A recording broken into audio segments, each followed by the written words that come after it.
This podcast is brought to you by the School of Advanced Study, University of London. All of our podcasts are available from our website, www.sas.ac.uk.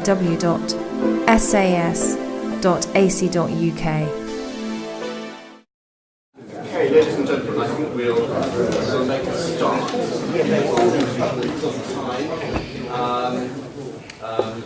Our chair has to leave promptly at 1 o'clock, so she's going to be very strict in timing, which is always a good thing. Welcome everyone to this latest Oxford Witness Seminar run in conjunction with the Institute of Commonwealth Studies here at Senate House. My name is Philip Murphy, I'm Director of the Institute, and you're all very, very welcome. And I'd like to thank Oscar and David Le Breton and his colleagues for helping to organise this. It's been a wonderful series of seminars. And the seminars being recorded, you'll be able to see images on the internet, but also gradually these seminars being transcribed, so there will be a written record. Most of you, I think, will be veterans of this session. You know the drill. We have 3 separate sessions with 3 speakers on each. We take each speaker in turn and then have questions at the end. And please, if you're asking a question, do please identify yourself at the beginning and speak clearly so that we have your name for the record when these things are transcribed. And the usual health warning, these microphones, these beautiful microphones, are entirely ornamental. They are no use whatsoever. So you have to speak up. The topic of our witness seminar today is an important and fascinating one. It's the process of localisation, training indigenous people to take over the administration at independence. And I think it's an area in which the record is a distinctly mixed one. Let me quote you from a letter which J.N. Molyneux, who was assistant to the governor of Northern Rhodesia, wrote to the Colonial Office in July 1964, just a few months before independence. Molyneux said, it's been independently assessed that Zambia needs 4,000 administrative and technical personnel, 15,000 middle-level personnel for government, commerce and industry, a broad total of 19,000 of O-level standard or above. How many Africans are there to meet this demand? On the 1st of January next, there will be 100 African graduates, 1,500 with O-level certificates, and 6,000 Form 2 level. Even these dismal figures are misleading.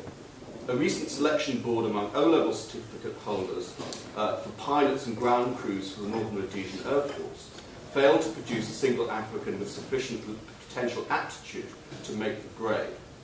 With commerce, industry, for obvious political reasons, all competing in this tiny market, it's hard to see how sufficient numbers can be kept back to train up into the teachers Zambia needs for tomorrow, if this picture is ever to improve. And Molyneux asked at the end, is it an overstatement to say that no British colony has ever previously been given its independence with such a deficit of locally trained manpower? And the civil servants in the Colonial Office said no, and started to chip in. Duncan Watson said, I doubt if Northern Rhodesia is much worse off than the other East African territories, and some of his colleagues added, or Northern Nigeria, or Malawi. 2 years earlier, the Inspector General of Colonial Police wrote in relation to Nyasaland that the police force was facing a very possible disintegration if a full compensation scheme for British officers was introduced, and said, I feel very strongly that we must endeavour to avoid for as long as possible a full compensation scheme if the force is to be even thoroughly efficient. There were then only 3 grade 1 and 7 grade 2 full inspectors who were Nyasaland Africans. If you wish to read these documents in full, they're in an excellent collection of documents on Central Africa in the Be Deep series, edited by someone whose name escapes me for the moment. I was thinking of this as well at the weekend. I was in Paris with my family, and we went to the Pantheon. And there, of course, is the tomb of Félix Éboué, the French Guyane-born governor of Chad during the Second World War. Before Chad, he had been governor of Guadeloupe, the first black Frenchman to be a colonial governor. And I think that you can see that this failure to train up Africans in particular, it doesn't just affect the future, it undermines, if you like, the so-called moral rearmament of the British Empire in its final stages. Éboué was a very powerful symbol of a supposedly progressive colonial policy. A black Frenchman as governor. Is there something, I mean, we have to bear this comparative dimension in mind. Is there something about the French assimilationist ethos that was more conducive to that sort of thing than the British political culture?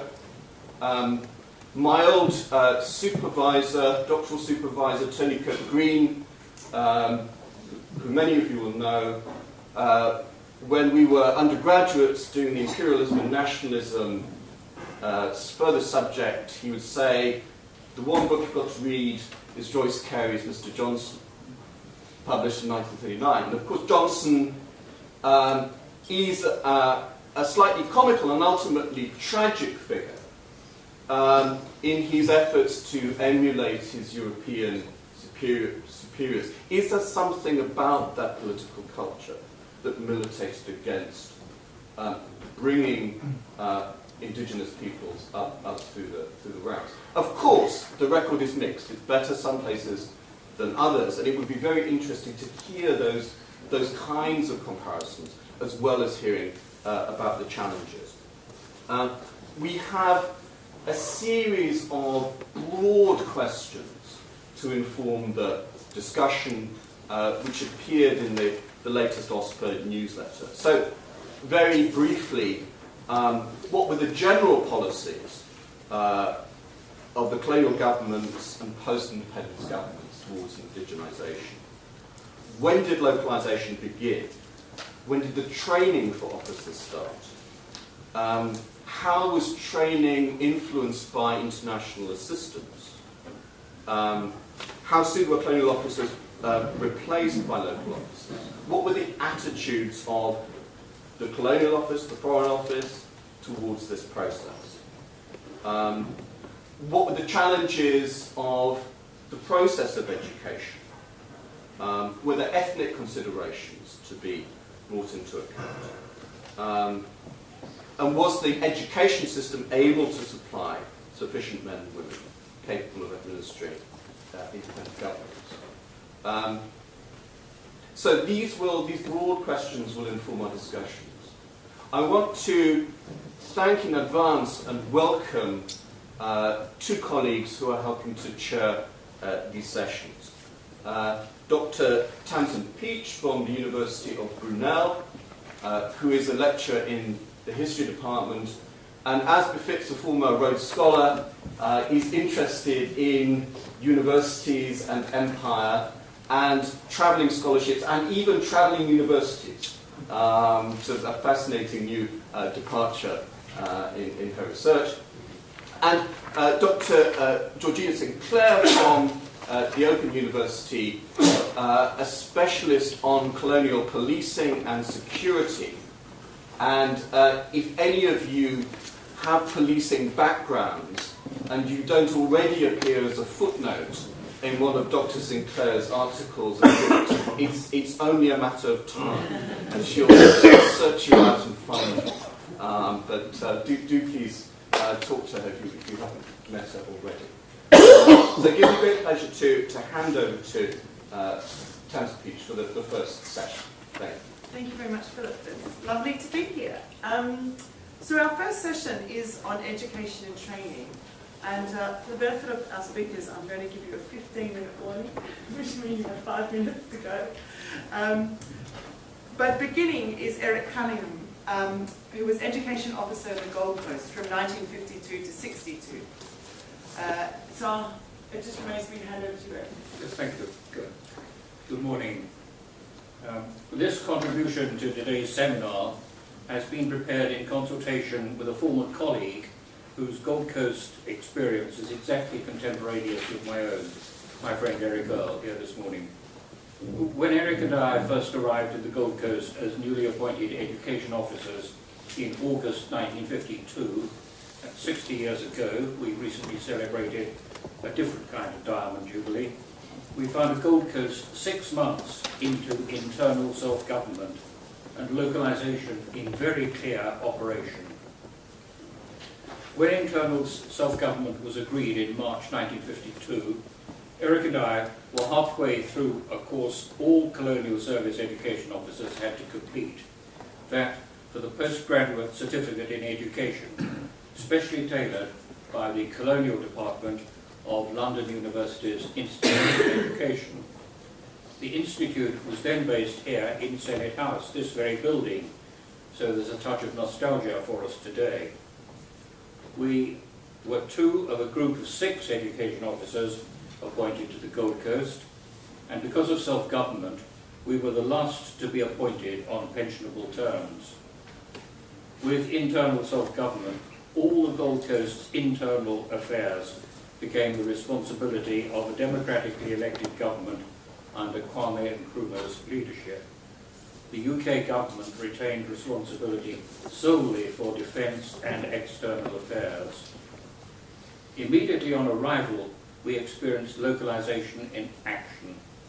First postings gave each of us an African superordinate. It was no surprise to find ourselves so placed, for one of our institute tutors was a recently retired Gold Coast education officer, a hard-headed, no-nonsense Scot, who gave us a clear picture of what to expect. My own superordinate was a very efficient and very experienced education officer, responsible for some 500 schools in a district the size of a large English county, and currently engaging in the new government's policy of free universal primary education, an ambitious and formidable undertaking. He exemplified Gold Coast localisation, a former teacher in a government school who had been promoted on merit and subsequently selected for further training in Britain at the University Department of Education, even though not a graduate. His course was funded through Colonial Development and Welfare Acts, which I shall say more about later. I developed great respect for him. Notwithstanding prospective independence, he and all his colleagues gave us a warm welcome, for the Gold Coast government and the Gold Coast people, by nature very friendly, knew that external assistance would be needed for continuing development.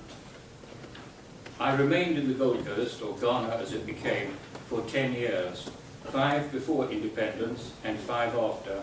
Eric stayed a year less. Thus we each had several years' experience of working alongside African colleagues, both superordinate and subordinate, and helping to train Education Department professional staff. Localisation in the Gold Coast was known as Africanisation, and I shall use this term as it is the one I am familiar with.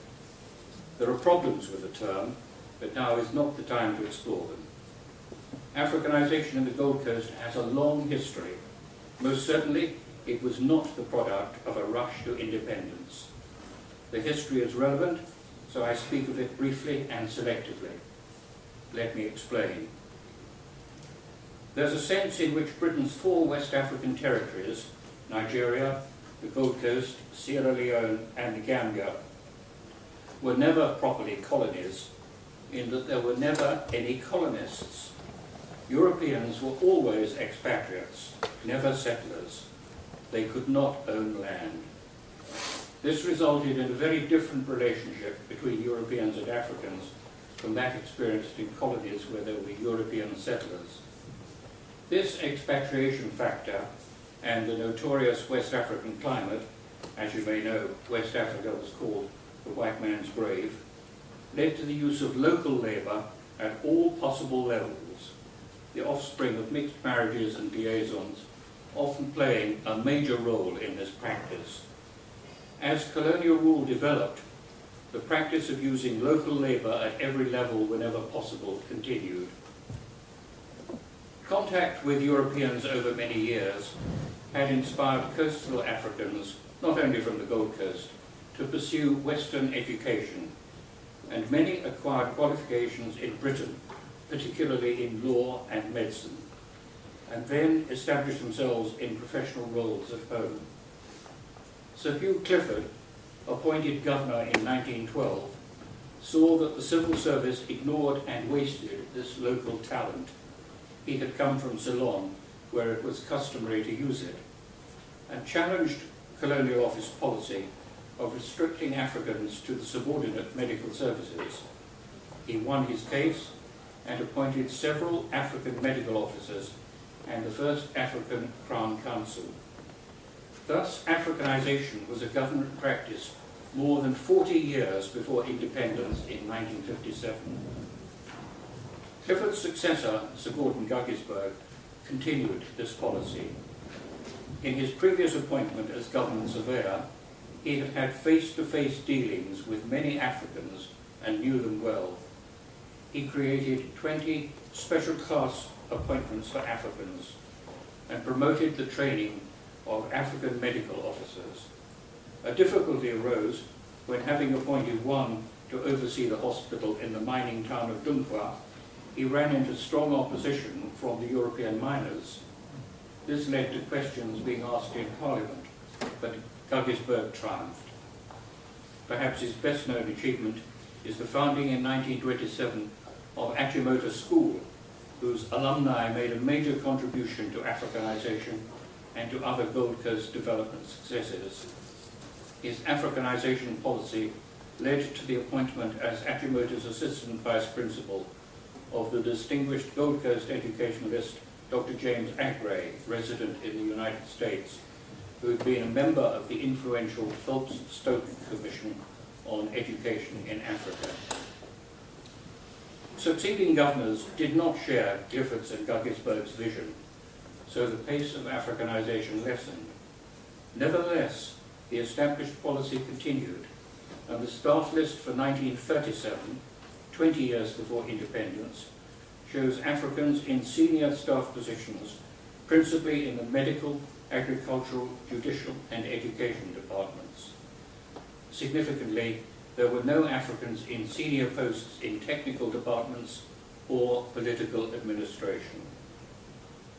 9 years later, in 1946, the annual report gives a total of 84 Africans in senior posts, among them an assistant colonial secretary, 3 assistant district commissioners, a Crown Counsel, 5 assistant magistrates, 10 medical officers, and a variety of technical appointments.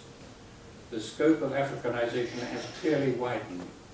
Wartime expediency, education and training opportunities, and post-war increasing political aspiration were undoubtedly contributory factors. This total of 84 increased exponentially. In 1948, it was 142, a year later, 252.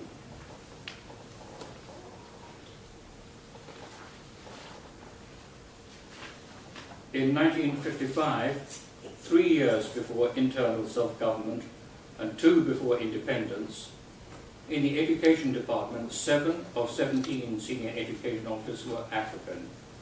That's 41%. And 39 of 63 education officers were African. That is 62%. All other government departments showed similar increased proportions of African senior personnel.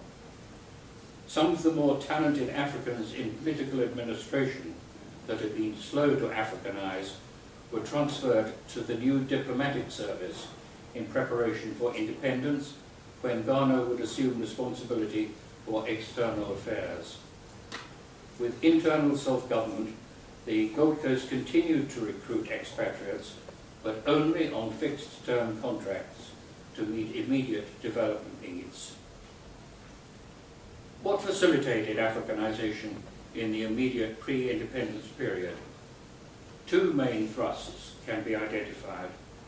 First, successive colonial development and welfare acts, initiated during the war and greatly extended post-war, provided funds for a wide range of education and training in the United Kingdom. Second, after 1954, locally produced African graduates came from the recently established University College of the Gold Coast, now the University of Ghana. Initially, this was in special relationship to the University of London, and London University degrees were awarded, so there was no question of different standards. Let's consider these 2 thrusts more fully. Colonial development and welfare funds opened up British education and training to very many Gold Coast civil servants and teachers. Opportunities were available not only to professional appointments, but also to executive and technical ones. All departments took advantage of the opportunities offered. There were also other benefits. The experience of living and working in the United Kingdom greatly aided the wider education of Africans. They acquired an understanding of expatriate colonial service officers' backgrounds, and because food rationing continued in Britain until the early 1950s, they learned that many Britons lived other than in the lap of luxury. Sending so many Gold Coast Africans to Britain produced what was recognized by their compatriots as a special and privileged class known as bean-toons, i.e. been to the UK. The Education Department sent senior teachers, particularly for government schools, to acquire the professional certificate qualification. With internal self-government, these people were quickly promoted to senior appointments in schools or in the Education Department. Overall, the Colonial Development and Welfare Acts are seldom identified as having made significant contributions, both material and financial, to colonial independence, largely because they were and still are unsung. I suggest a full and objective study of their effect in this regard is overdue.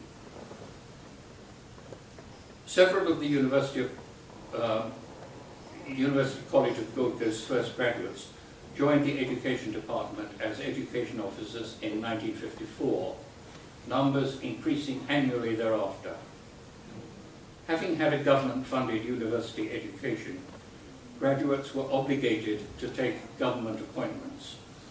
Some did so somewhat reluctantly, particularly when posted to an unfamiliar part of the Gold Coast, but many responded very positively to the opportunities presented to them, and were eager both to learn and to contribute to the country's development, for this was a time of great national vigour, excitement and pride. The rate and quality of Africanization was greatly increased by this graduate input, which extended to many civil service departments. Once appointed, new education officers had on-the-job training, the method all expatriate officers had experienced. Given the range of possible duties, administration, school inspection, teacher training, teaching in a government secondary school, this continued to be an appropriate method. The major exodus of expatriate officers as independence approached resulted in accelerated promotion for both African and the expatriate officers who stayed on. Overall, there was effective partnership between them, with continuing emphasis on the support of African officers who had taken full responsibility. This was characterized by reciprocal appreciation and respect. Africanisation made a significant contribution to the Gold Coast lead in the African colonies' progress to independence. Other factors also relevant to that lead were most importantly the absence of a settler problem and the presence of an enlightened governor who recognized the legitimacy of Nkrumah's democratic victory in 1951, released him from prison, and invited him to form government. However, it was Africanisation over very many years that provided a stable, unbroken, and effective civil service to support independent government. Thank you.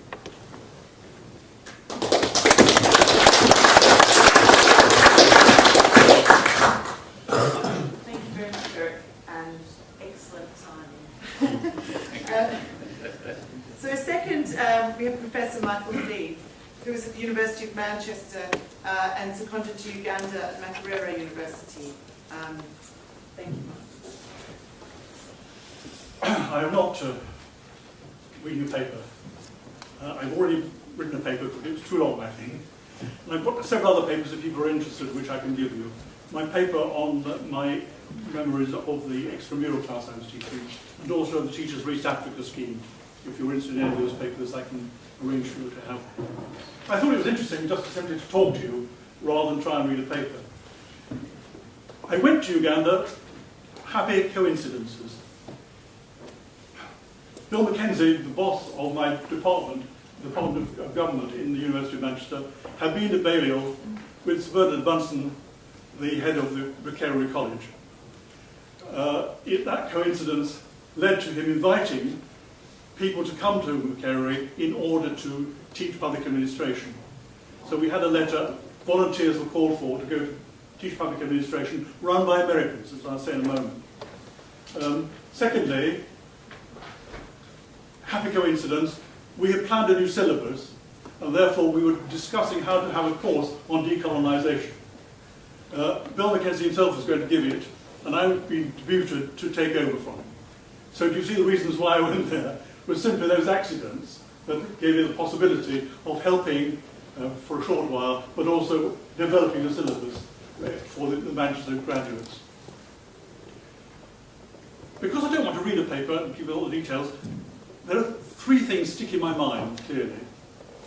First, all my pupils, and I'm going to explain what pupils I had, were conscious of the change in the ground they was in. Everybody was waiting for some kind of independence. They were all positioning themselves for a top job. I was very conscious all the time of the sort of patronage, look, needs they were looking for. I was conscious of how they were aware that they were about to inherit a major set of new posts, which is not like Ghana. Of course, they were number, if I give them, there were 71 in top posts in Uganda at the time, and 84 in Kenya. I haven't got Tanzania Tanganyika figures.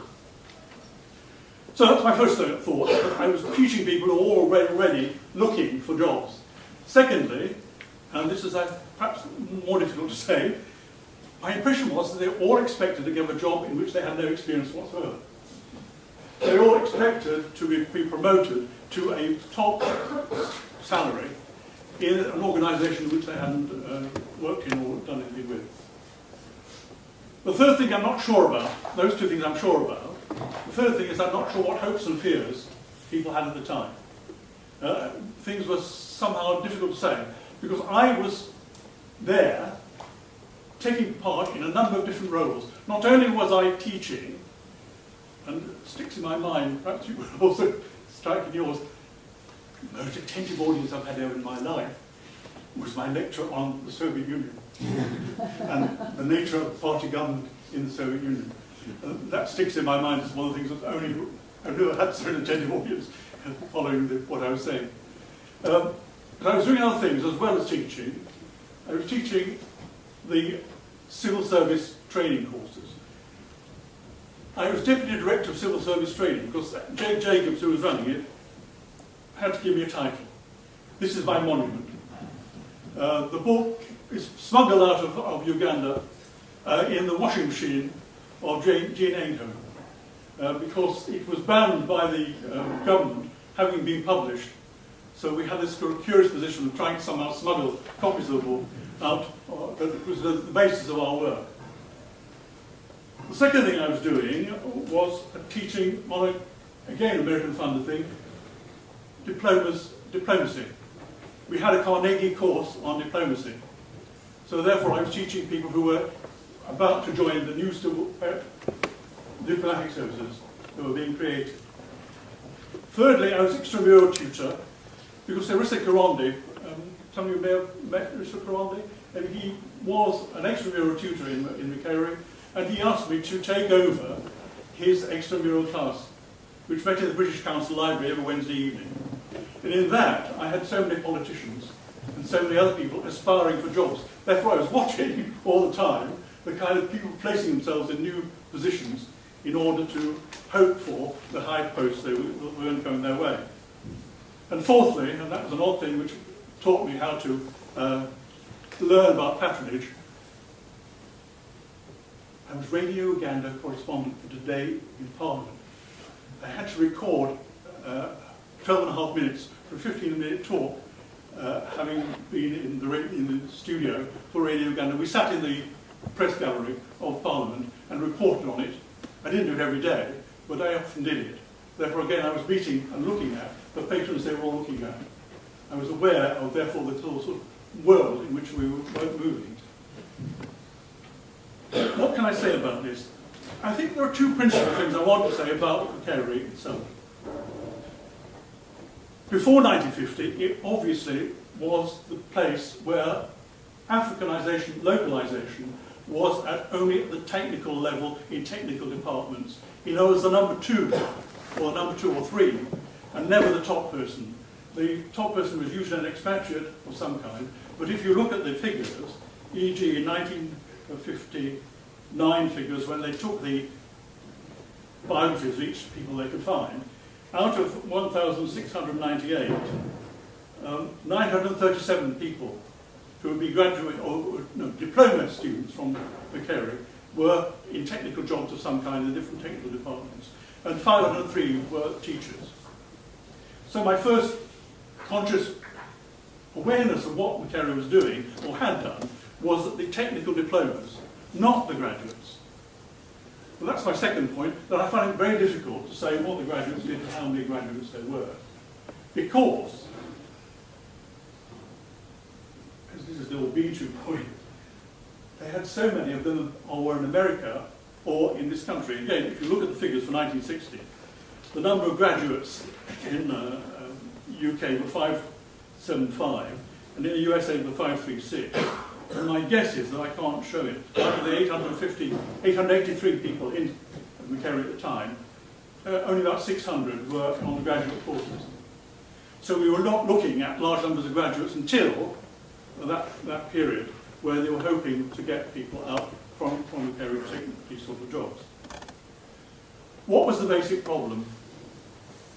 The basic problem seems to me, and in my paper that I've written for you all if you want to see it, was really the fact that there were not, in the schools of East Africa, sufficient number of people with high school certificate or with the equivalent. What Makerere College was doing, a lot of its time, was intermediate courses, preparing people for the possibility of taking a graduate course. So they were either doing diplomas or they were working up to a position where they would be able to qualify the equivalent of high school certificate. And not until 1959, and this is all part of the rush that's taking place for the Africanisation of the area, you get schools taking on high school certificate jobs. So the contrast with West Africa is very great in this sense, that there was this sense of we're only just about to move into a period when we are going to have secondary schools which have sixth forms or the equivalent. So those two are the two things that I was conscious of. behind all that is this rushed planning to try and do something quickly. From 1957, particularly, with the acceleration of decolonisation, but particularly from 1959, things were being done quickly in order to try and provide something, not again knowing the time scale. People were not quite sure in 1959 what the time scale was going to be, but they all attempted to do something. The University of East Africa was to replace Makerere in this is again the important thing, to create a college in Dar es Salaam and a college with the Royal Technical College in Nairobi, so that we had three universities, three colleges in a single university. It was announced in 1959, but started in 1961. I was one of the first people to teach people doing this new degree. I had in fact two sets of pupils, those doing the London degree and those doing the new degree. And the expansion of secondary schools and the expansion of plans for localisation is all post-1959. It seems to me in terms of numbers. The actual speed at which they had to do something was so obvious from 1959 onwards. I'm conscious also of the other things that were happening in this country.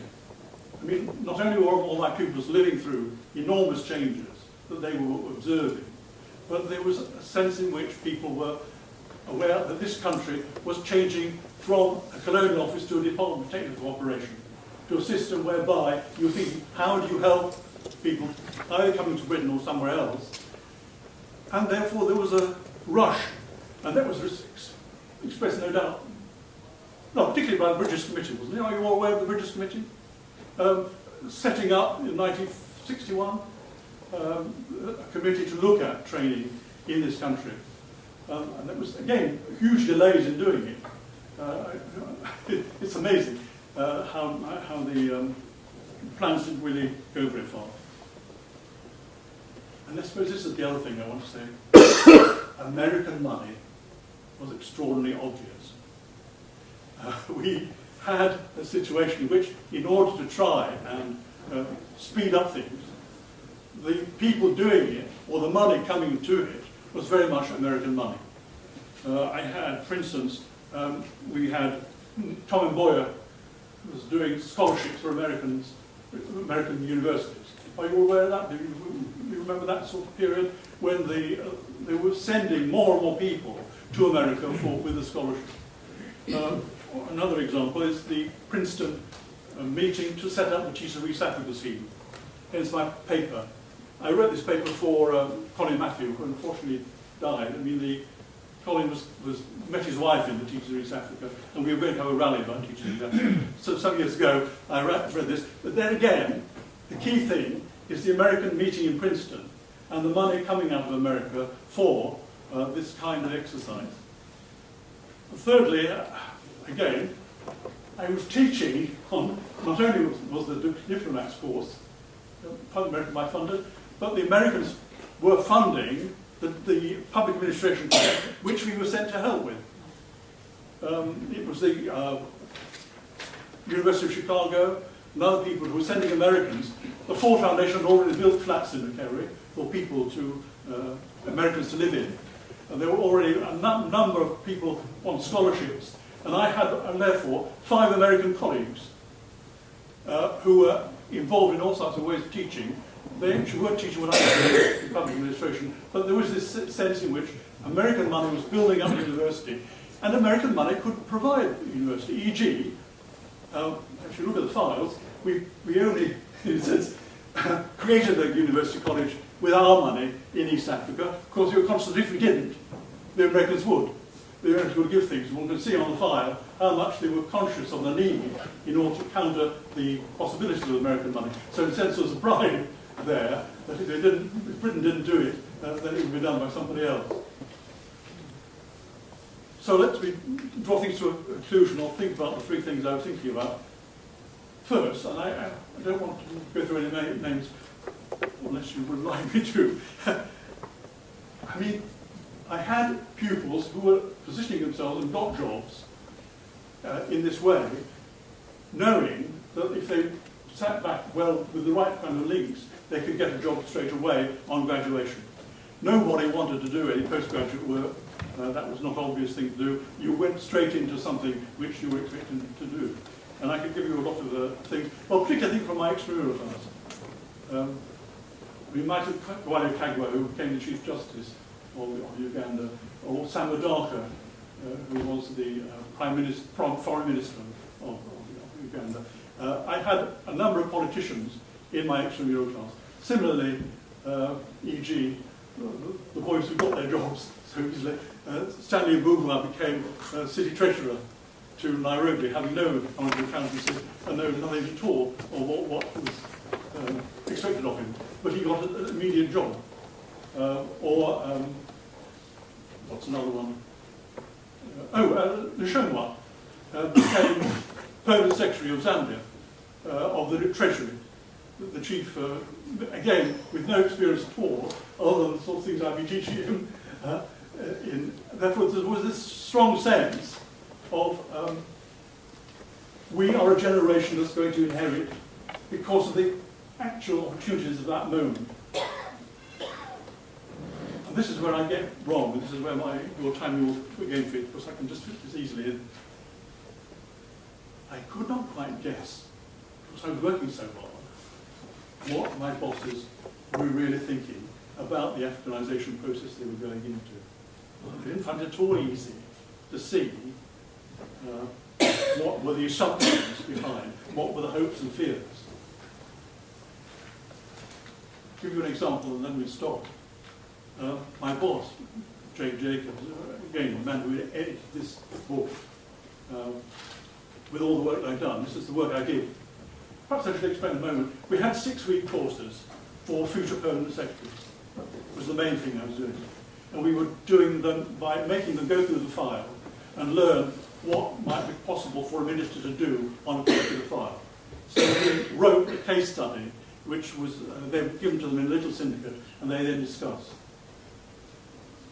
Jake, at the time, and I think it was, he wrote the speech, the minister opening our 4th 6-week course, answered the question, is a non-political and incorruptible civil service possible in Uganda? And the answer then was yes, certainly. But now I look at what Jake subsequently wrote.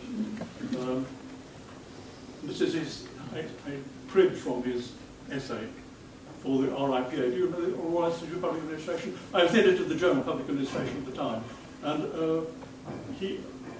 Jake submitted an essay for our judgment. The system we were trying to establish was ill-suited for the practices of Africa. Public servants aspired to jobs and powers when they sought to replace us. Well, they were convinced that they should have the jobs. And perhaps even more revealing, this is almost his final sentence, colonial civil servants were remarkably unsuccessful advocates of democracy. On that thought, I leave you.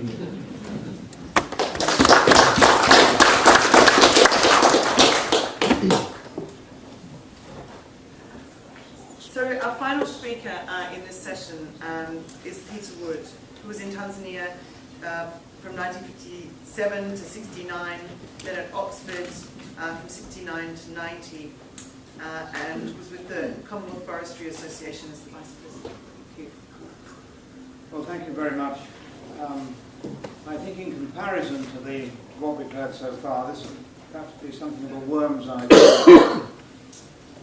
But my presentation will be in 4 parts. First, to go into a little more detail about my background in the Tanganyika Forest Service, 4 years before and 8 years after independence. Second, I'll take a brief look at staffing patterns and professional education and training in pre- and post-localisation conditions, and I'll try to draw 1 or 2 lessons perhaps from these. Then I'll give a brief outline of the activities of the Commonwealth Forestry Institute. It started off as the Imperial Forestry Institute and ended up dying in 2002, but in the meantime did a great deal that was good in relation to changing country needs. And finally, I'll list a few thoughts that might be able to contribute to our discussions based on the headings that we were given in the journal. So I start with a reminiscence of my interview at the Colonial Office in 1956. I'd applied for a post as an Assistant Conservator of Forests and was asked why I'd selected Tanganyika. I must have mumbled something about my interest in the ecology of the drier tropics and said that I'd like, if possible, to see my career out. Whereupon the wise men on the board nodded to each other, stroking their beards, and said, yes, I think at least 50 years for Tanganyika, didn't it? That was the received wisdom of the day, for a forest officer anyway, although it might have differed for a post in an administration. But the process of localisation was clearly not going to be rushed. So I arrived in Tanganyika territory in 1957, and independence arrived there 4 years later, under the auspices of the Tanganyika African National Union. And in 1958, about 1958, Julius Nyerere was already preparing the ground, and in a speech to settlers in the northern province about that time, he was reported as saying that members of the civil service were welcome to stay on in their posts, but that no compensation would be paid to them if they decided to leave prematurely. By 1961, civil servants received a letter, in my case from my Minister Chief from Makerere, appealing to them to stay on to continue the good work that they'd started. Indeed, the letter asked if we could be happy if we left the territory when there was so much more to be done.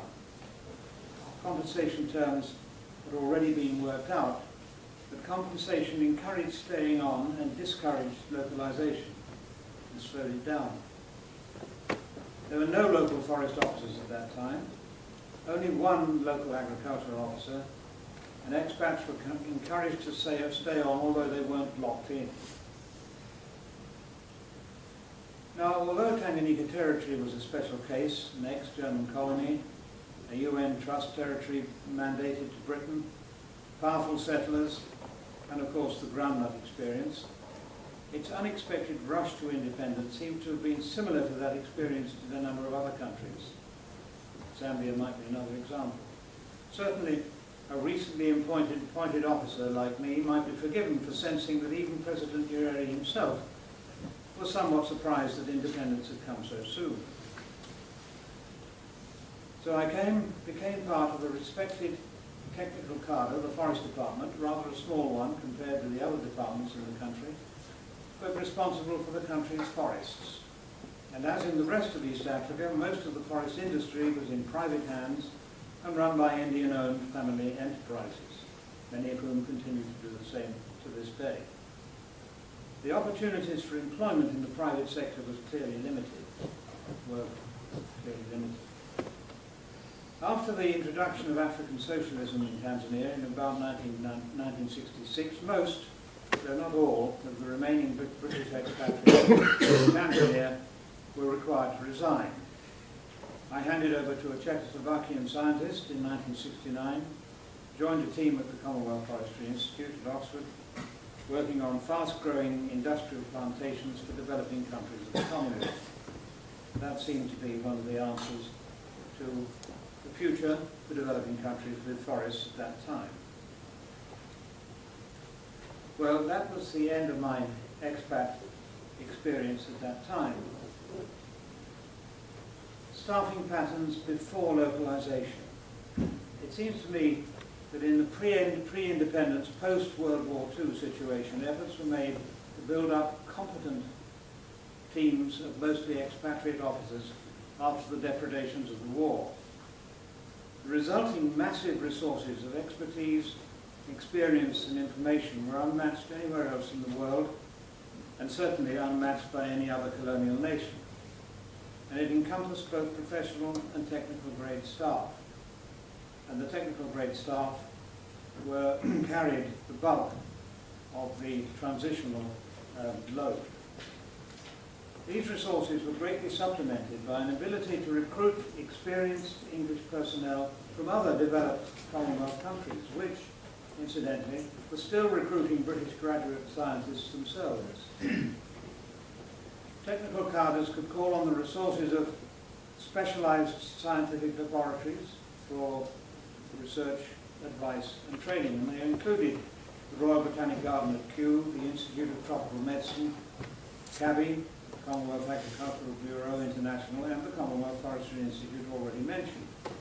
And also in East Africa, for example, by the Regional East African Organisation, EAFRA, the East African Agricultural and Forest Research Organisation.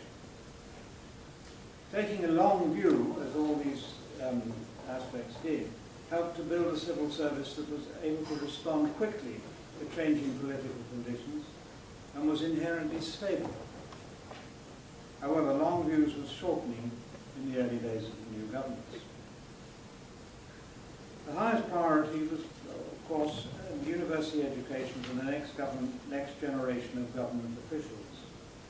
The choice of course of study was largely vocational, and the numbers recruited were based on the current size of the civil service. Possibly apocryphal story from a leading secondary school on Mount Kilimanjaro tells of interviewing entrants for the science stream in its next year's sixth form program. Preferences for subsequent university training were recorded and arrangements made. Medicine was the most popular choice, but two lads selected forestry as a joke. To their dismay, the joke rebounded, and they were unable to change to medicine when they received their tickets to do forestry in the USA 2 years later. The country gained two first-class professional forest scientists who are leaders in the international scene at the moment. But the story illustrates that competition was fierce for the elite subjects of study, and the selection processes were not always helpful. Trained doctors were particularly liable to join the brain drain from Tanzania to Europe and elsewhere. Now, I haven't got all that much time, and I don't want to bore you with the Commonwealth Forestry Institute, but I'll just give you a brief history of it. The Imperial Forestry Institute was set up in 1924 at the Forestry School at Oxford University. It was analogous to the Imperial College for Tropical Agriculture set up in Trinidad in World War II. Both of these addressed professional training needs before and after localisation. The Imperial Forestry Institute became the Commonwealth Forestry Institute in 1975, and in 1985 it became the Oxford Forestry Institute. In 2002 it ceased to operate, but during its time, during the period of which we're speaking, it became renowned, very renowned, for its training and also the research, but the training is what we're concerned about here.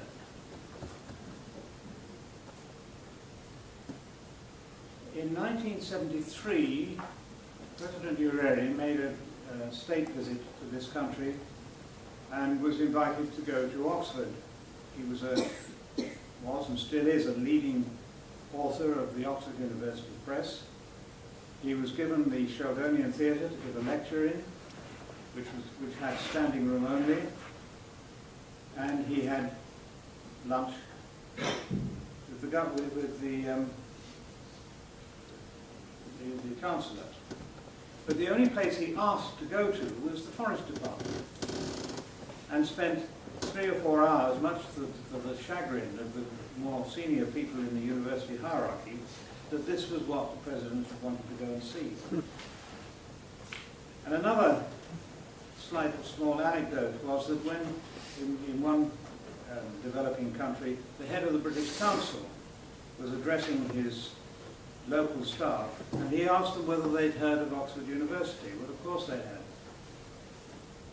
And he said, well, can you think of any departments that might be of interest that you've heard about? And the only one that they could have heard about, that anyone had heard of, was the Forest Department. So it did develop a reputation or in-service training. It started off with diploma courses for serving officers immediately in the post-World War II period, and developed a very successful series of in-service vacation courses at Oxford when the university was not in session and there were a few empty buildings during the summer vacation.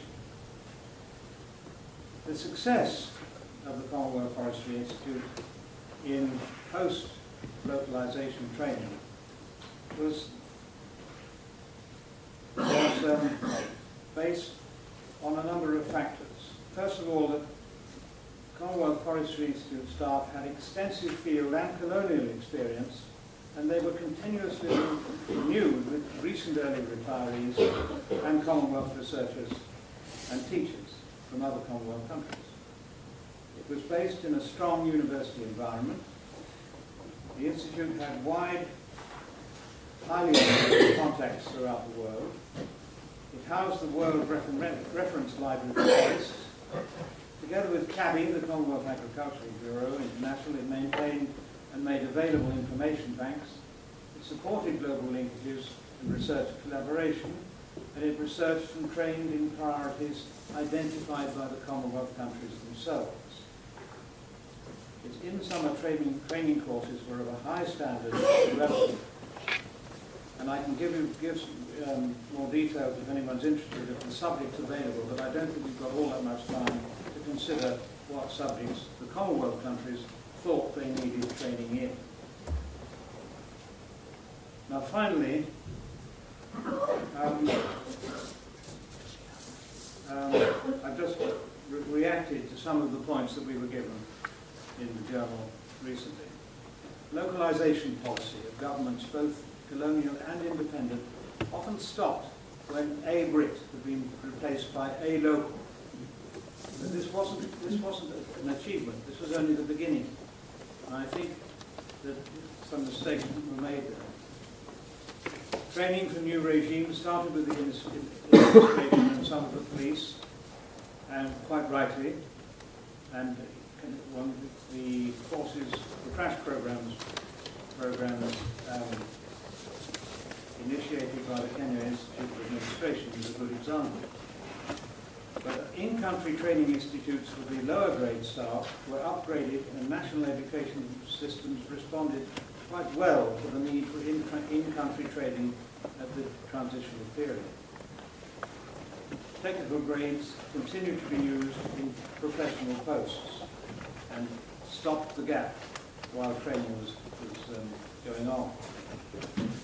Universities, from a professional point of view or from a technical point of view, were slowly established and generally set up on a regional basis. National universities came later, as we've already heard. But political federations, Rhodesia and Nyasaland, the West Indies, East Africa, Nigeria, became steadily weaker. And therefore some of the peripheral parts of these federations very often lost access to a university altogether. Foreign technical assistance was, of course, generally related to the policies of the donor governments and included many offers of training and placements of new expatriates. The replacement of expats by other expats was easy and cheap. The delays of 3 to 5 years before locals returned as graduates was more of a problem. Volunteers were frequently on offer and stopped the gap, and the US Peace Corps and the VSO were quick off the mark, and they also were cheap. But they didn't necessarily help localization. Expat university teaching staff were often not replaced for many years, and in any case, university staff worldwide tend to be recruited internationally. Localization for universities was generally not an objective, or a major objective, therefore. International agencies, like the United Nations, World Bank and FAO, were often run by experienced mid-career Brits, and still are, recently localized from newly independent ex-colonies. Glamorous projects like national parks, very slow to localize, for obvious reasons, mainly to do with funding. Eastern Bloc country training was often long, didn't improve fluency in English, and often had limited relevance to the conditions in developing tropical countries. Systems of government changed little initially, but policies often changed very rapidly with political innovation, e.g. Ujamaa villages, land tenure change, revolution, civil war, invasion, balkanization. And I think it would have been surprising if systems of government hadn't changed quite fast. Educated locals were often under contract for some years if trained under a scholarship, so that the temptations of the brain drain from the developing countries back home, so to speak, were well understood. And finally, just a comment on ethnic considerations.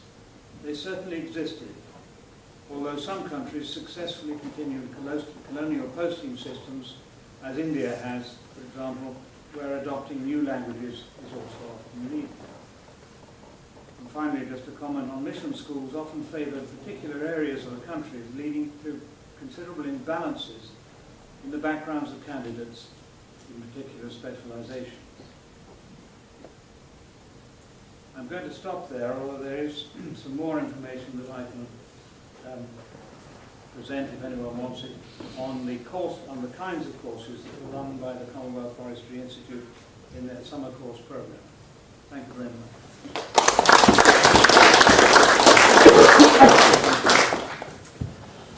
Thank you to all three of our speakers. I think there are some common threads that tie together your papers. The emphasis on American funding is very interesting. This tension between cost, competency and localisation imperatives, and the emphasis on vocational and professional training as well. But before I ask my questions, I thought I might open it up to the floor. So does anyone want to kick this off? I wonder if I could just, on the other area, because I think what we probably become clear is that the experience in West Africa, Gold Coast, Ghana in particular, was so different from many others, and I think it has a relevance to what Professor Murphy said at the beginning about the comparison with the French system. And of course, the basic thing is, wasn't it, that as I think was mentioned about the advice when being interviewed for a forestry job, that the general expectation, even at quite a late stage, was that the colonial empire was going to go on well into the 20th century. It was always, no need to say it, that particularly post-war, it was the expectation that all these countries would become independent, but in due course.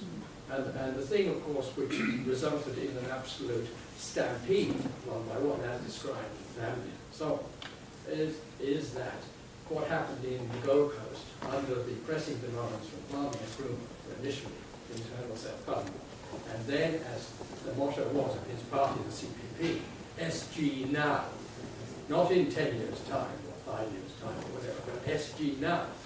And when they were let out of prison by Charles Clark, the governor, when they won the election, unexpectedly, and all the gradualists, the people who were going to inherit the doctors, the lawyers, and so on, were displaced by the veranda boys, then it escalated and independence in 1957. We all know that. But I think this is the background. It was so everybody was taken by surprise.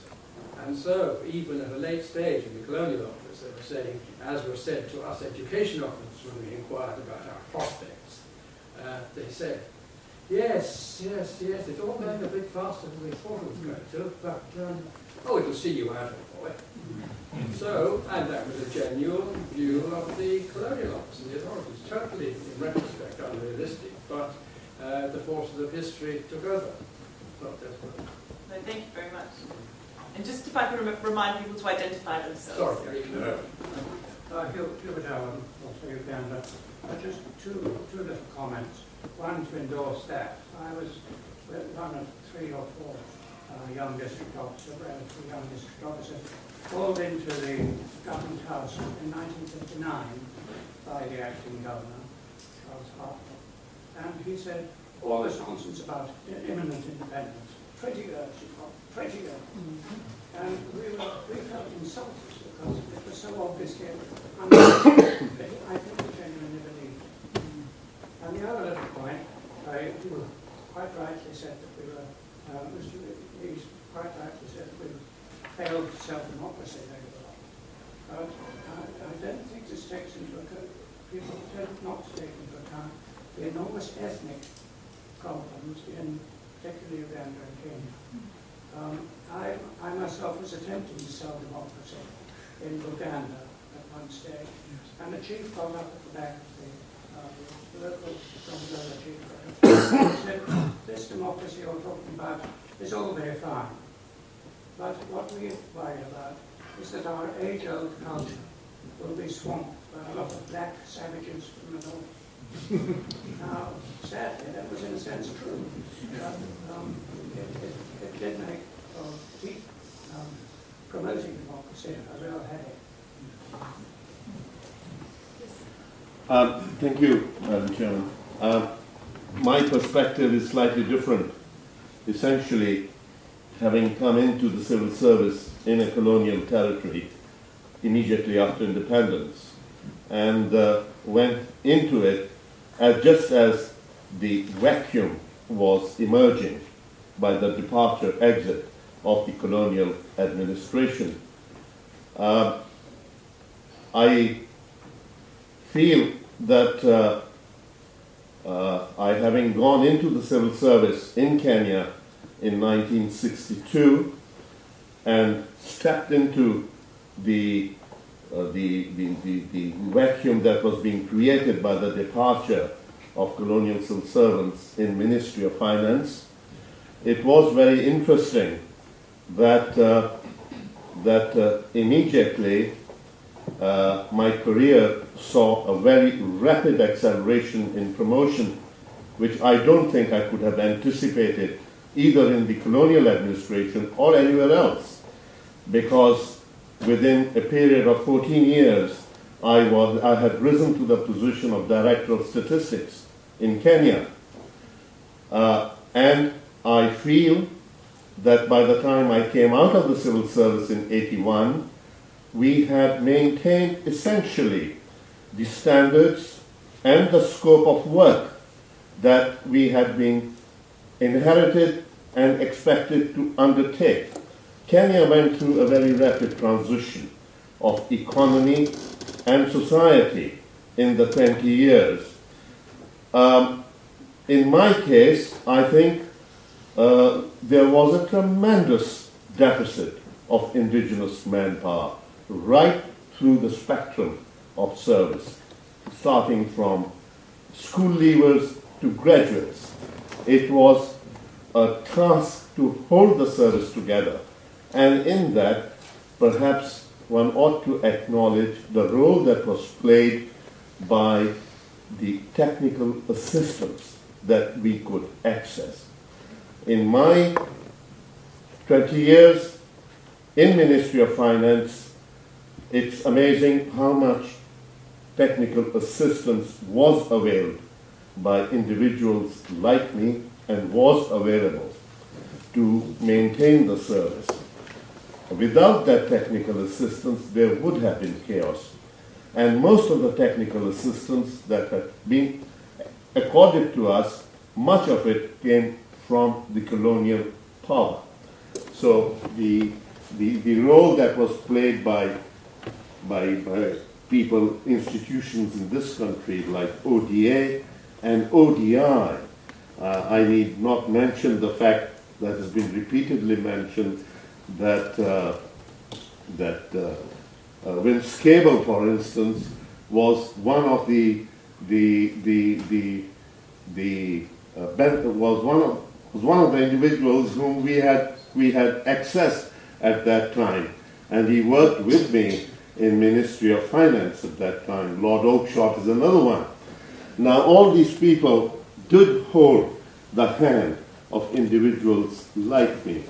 So that is the other side, the mirror that has to be taken into account in any consideration on the success or otherwise of the localization of the administrations in these countries.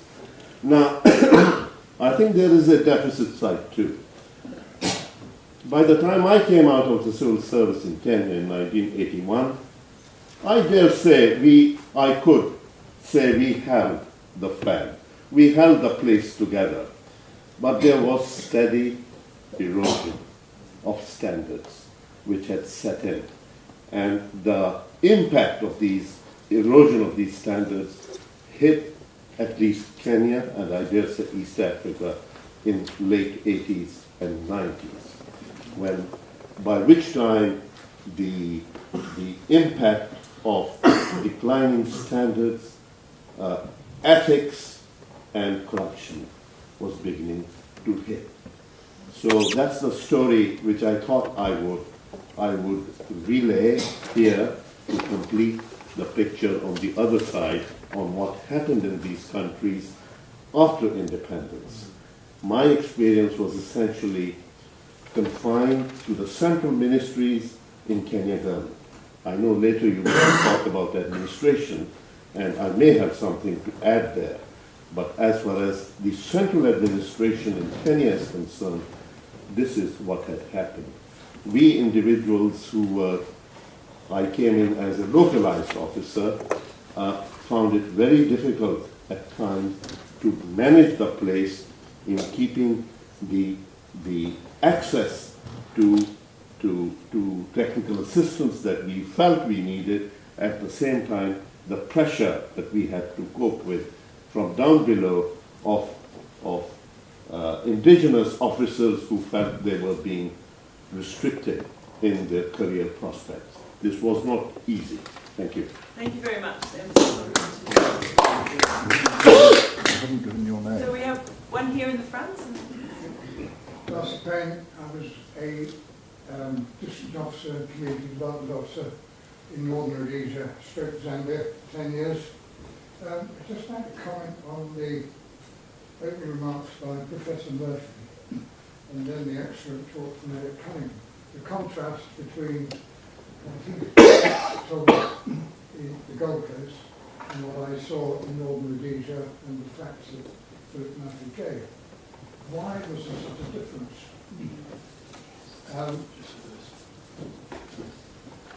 I believe there are obviously a number of reasons.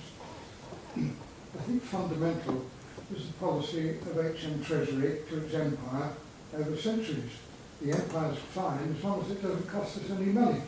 Every territory has got to be financially self-supporting. I think that was compounded in Northern Rhodesia's case by the creation of the Federation of Rhodesia and the Asland and the separation of European education from African education under that regime. Also, I think education in Northern Rhodesia could have been far better and far more advanced than was actually the case by the time independence came in 1964. Had copper mining companies, South African, Anglo-American and RST, actually contributed more to funding education. They did contribute on the copper belt in their own backyard, as it were. And I remember arriving in 1957 in Northern Rhodesia, and the only secondary schools were on the line of rail. The Northern Province, which is 5 times the size of England, it was then, didn't have a single secondary school in 1957. And so, nobody anticipated the pace of change.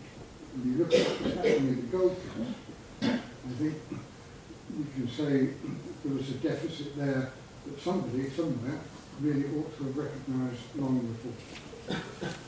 Does anyone from the panel want to respond to anything?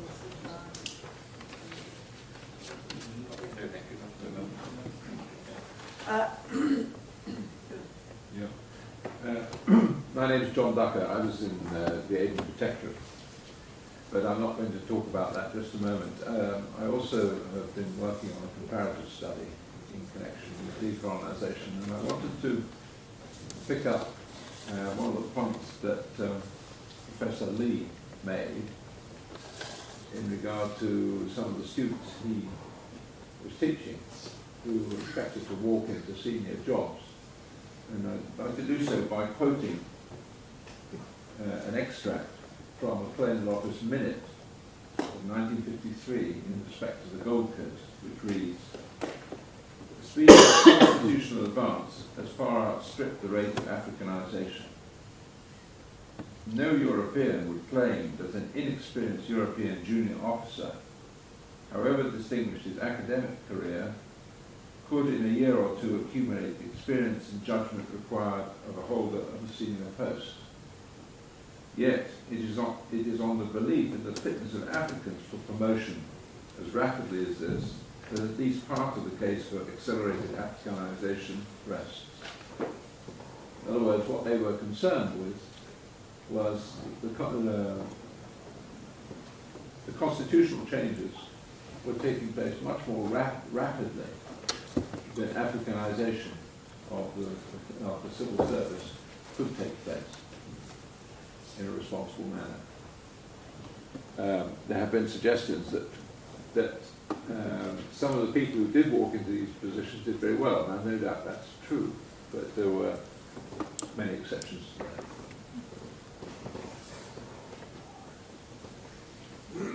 Well, there's so much to say about this in a way.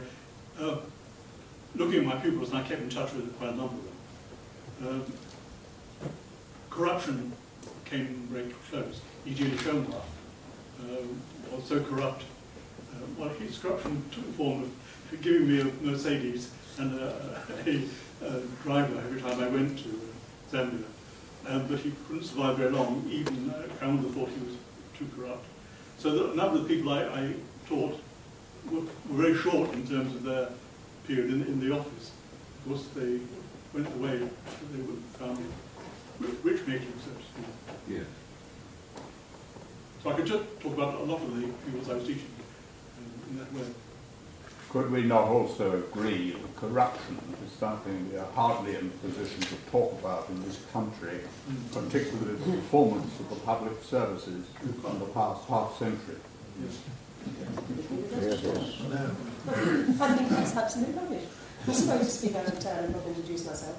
We could introduce yourself. Global economist, right for about Kenya. I just think that is rubbish. We do not have corruption on that sort of scale in this country. Not even among MPs and bankers? It's not corruption, it's bad behaviour. Bad behaviour, well, I think that's rather worse. I think perhaps we could go back to the 1950s and 60s. And there's a question on the right. Yes.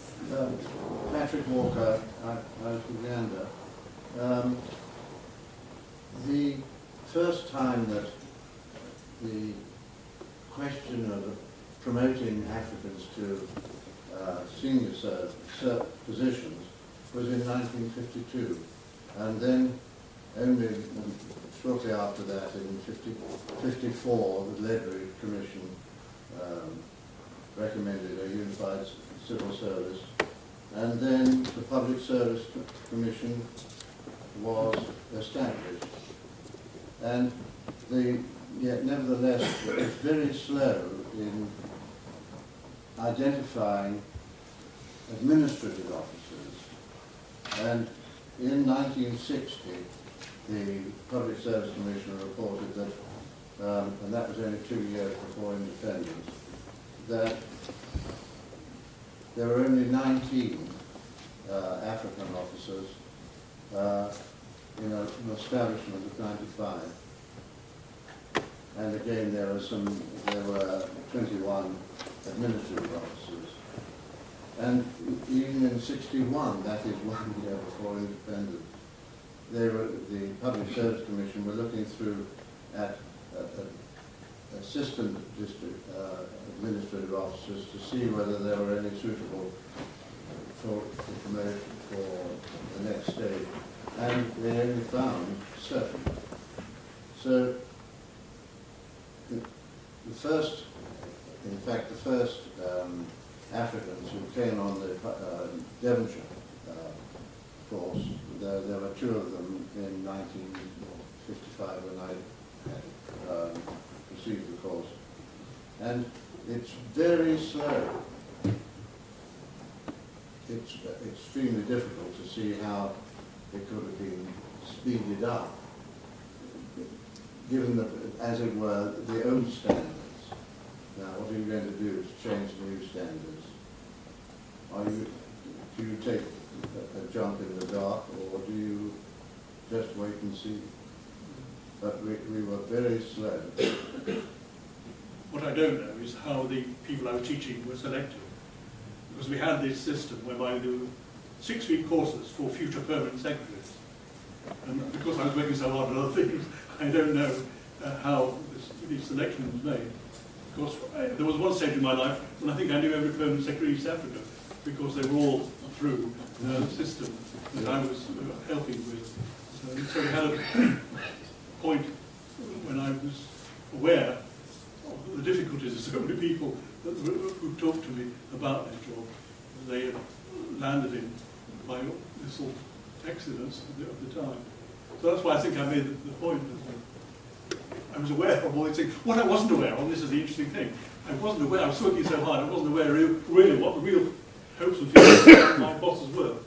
As I said, I mean, this seems to be very difficult to know what did they hope to do. What wasn't done, interestingly, is the East African Staff College. You know, we had Kabeti in Nairobi, or near Nairobi. We had the 2 civil service training courses in, we had the Institute of Public Administration in Dar, and the other civil service course, which I can't remember the name of, but there were 2 courses.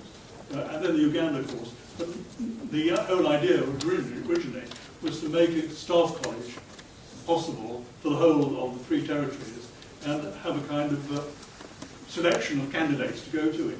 But that all, the speed of everything meant that nobody got round to doing it in the end. Yes.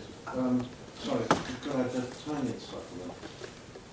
John Cabert, who was one of the permanent secretaries there, was then eased out because he was unacceptable to a voting. So there's even those who, and he'd been one of the people attending the Devonshire course, yes. Even those who were good, there were other problems. Yes. I've got 2 questions here, but I'm going to abuse my position as chair and ask a question that takes up this theme of recruitment, because you all mentioned aspects of your own recruitment as well. You were talking about the sort of personal networks of patronage from Balliol that took you out, but then also patronage on the ground, yes, in terms of students positioning themselves. Yes. And I wonder if each of the speakers might tell us a little bit about your own process of recruitment and then how localisation, your recruitment in the context of localisation. Recruitment in the colonial service? Yes, yes. I volunteered for the Navy in 1944 and went to the Far East, and I was in the Pacific Fleet. And after wartime England, which was grey and disastrous in all sorts of ways, I just fell in love with the tropics. And when I finished at Oxford, I decided the colonial service was for me. I joined the colonial service. They wanted to push me back to the Far East again. Malaya was a big troubled spot at that particular time, but I was adventurous and I said no. I said, I think I want to go to Africa. So they said East or West, and I said West. And I originally expected to go to Nigeria, but my good fortune, as it turned out, was that I went to the Gold Coast, and I enjoyed my time there, as I think is evident from the way in which I've spoken, and I continue to keep in all sorts of ways Ghana connections. So for me it was a very positive experience. No patronage whatever. Right, so that's what I was going to tease out that. So I joined the colonial service. You applied. And yes, just straightforward. Yes. Yeah. Yes. Yeah. What about the forestry service? Well, I didn't start reading forestry at Oxford. I was a botanist, tropical forest botanist. And I was snatched away to follow the guns in Germany for a couple of years and came back again, by which time most of my contemporaries were already gone to their colonies. So there was no patronage, but I was very anxious to get on with my life. And it was very easy in those days. There were so many things we wanted to do. We wanted to apply for jobs. my heart goes out to the Davis graduates with nowhere to go and an enormous debt. Even though we didn't spend a lot of money, we didn't earn a lot of money. There's also the point I made in my talk that other Commonwealth countries were delighted to recruit British, young or older British graduates. When the independence came to Tanganyika, I think getting on for a dozen people were foresters were recruited to Australia. Almost. They were actively recruited from the remains of the Forest Service in Tanganyika. So no, I don't think I think I look back on that I was very lucky to have a career and I did. But I'm not sure that I would want to try to do the same thing again. Well, I think I've explained how I was involved. What again strikes me is that I don't know is the diplomatic courses that we're doing. How do we choose the people for into the new diplomatic courses? And again, I was teaching people like Robert Ugo, who some of you may know, who was murdered and was previously a head of the diplomatic service and then minister. He had to write me an essay on Kenya's national interest, which was the first essay I marked with this. I mean, there were these people who were like, I again don't know, I have no idea who was making the decisions, who should join the diplomatic service. Please tell me how were these decisions made? At the very back, yeah. My name is Bill Clarence. I was on the same course as Pat Walker, and we, in Oxford, of course, we had two African history officers with experience. The mystery, it always seemed a mystery why such slow progress was made thereafter in Africanizing the administration. There was very little right up until the end.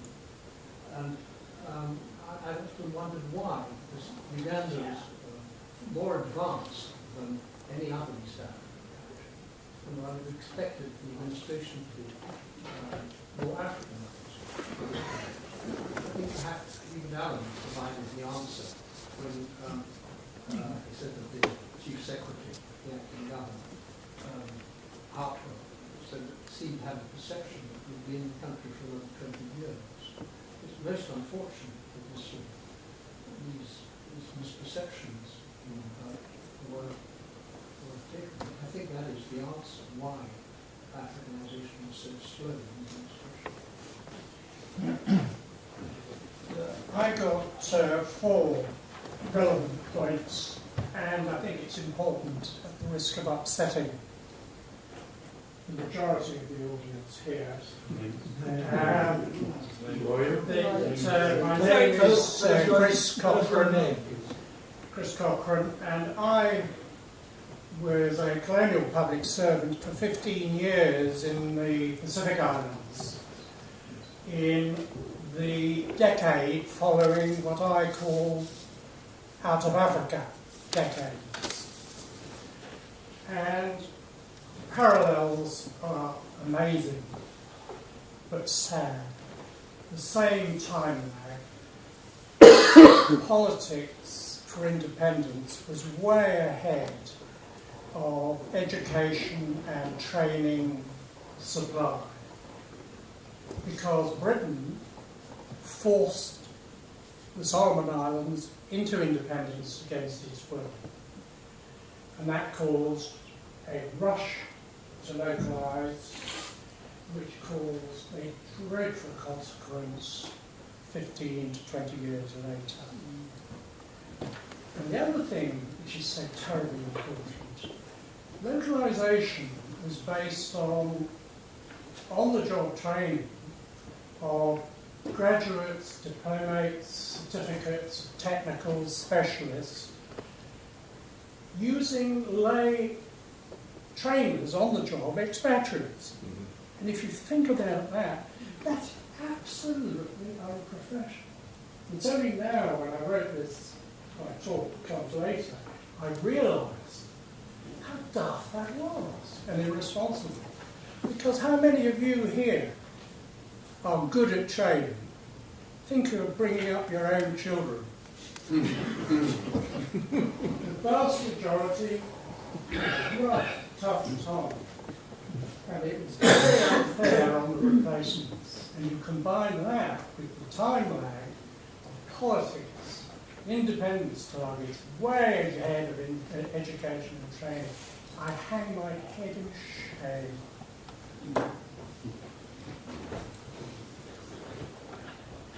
There's one here and one over here. Colin Fuller, ex-Provincial Administration, Kenya. This interesting point about how you came into the service, because later on, and I'm sure it will come out this afternoon, the difficulty of replacing technical and professional officers compared with the relative ease of recruiting administrative officers.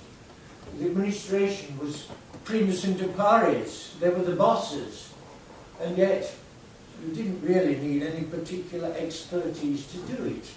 And I remember the reason I joined the colonial service, I studied geography at Oxford, I got interested in demography in the tropics, and in particular in agriculture. And I wanted to become an agricultural officer in the West Indies. So I went up to the colonial office in Great Smith Street, and I told them what I wanted to do. And they said, oh yes, that's easy. We'll send you out to Trinidad and Tobago to the School of Tropical Agriculture. You can get a degree, and that'll be fine. I said, but, you know, I've just done a degree at Oxford. I've spent my time doing national service in the Navy. I'd like to get my hands on a job as soon as possible, not more study. What can I do? And they said, well, you could become an administrative officer.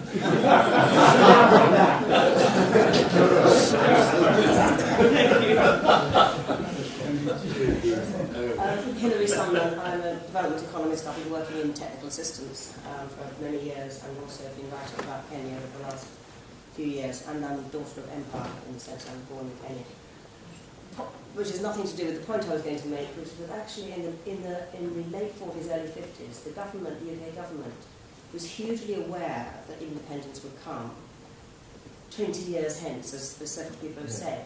At the time, they massively tried to increase recruitment for the colonial service in all areas. I can't remember the numbers offhand, but it's something like twice as many as recruitment was twice as high, and they were trying to make it twice as high as it had ever been at that stage, because they saw a need for a lot of expertise to build the administrative and technical capabilities in Kenya. To the extent that sometimes they dropped standards. They couldn't get enough people, because people in those days didn't particularly want to go to the colonies, and started taking people who were non-graduates rather than just graduates. I met a couple in Kenya, very competent, but nonetheless got in under the wire because of this massive recruitment drive, which they couldn't fill the spaces. So that's sort of another slight angle on it. It's certainly the case they didn't anticipate independence so quickly, but they had a route to try to get there. I think we have to see that in the context of the end of the Indian colonial service as well. So in the context of broader imperial changes. Possibly, I think India happened a bit in parallel to Africa. I think it was so sui generis compared with the African. Now, we have 5 minutes left, and I have 1, 2, 3, 4. So that means you've got 1 minute each. I've never gone by in Tanganyika. I probably won't take much more than 1 minute anyway. One of the breaks on recruitment of Africans into the senior civil service, I think, was the mantra, certainly in Tanganyika, there must be no lowering of standards. The standard was deemed to be something akin to a good honours degree, and we know from what's been said that there weren't many Africans with good honours degrees floating around looking for work. It's not self-evident that you need a good honours degree to be a capable administrator. And I think most of us could have identified individuals within our own offices and departments who were capable of advancement. And I think that, in the early and mid-50s, an attempt should have been made to identify people of this calibre and whom we recognise as having potential, and that they should have been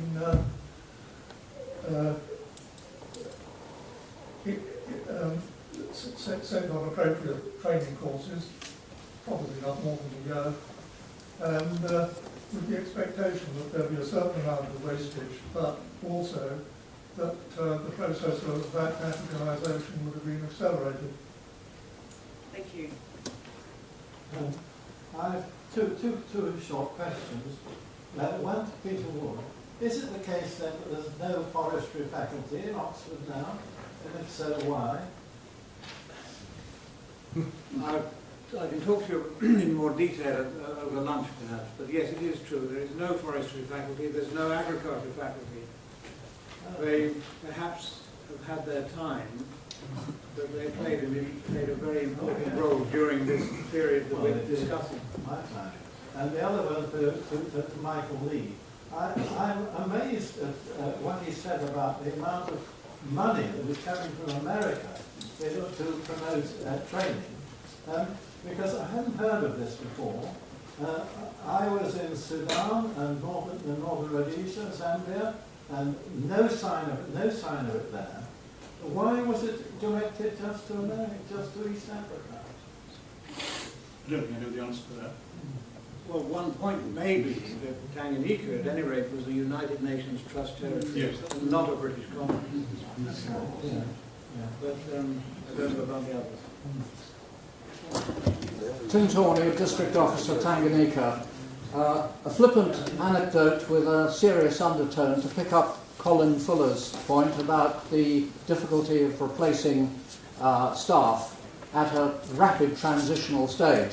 Julius Nyerere visited the Lake Province in Tanganyika when I was DO there, insisted on having a meeting in a private house, expatriates only, and he pleaded that we should stay on regardless of the contumely that would be visited upon us by left-wingers and extremists for 2 or 3 years in order to block posts to await his young men coming back from London, Beijing, New York, Moscow, wherever, particularly the technical staff, but including also some administrative points.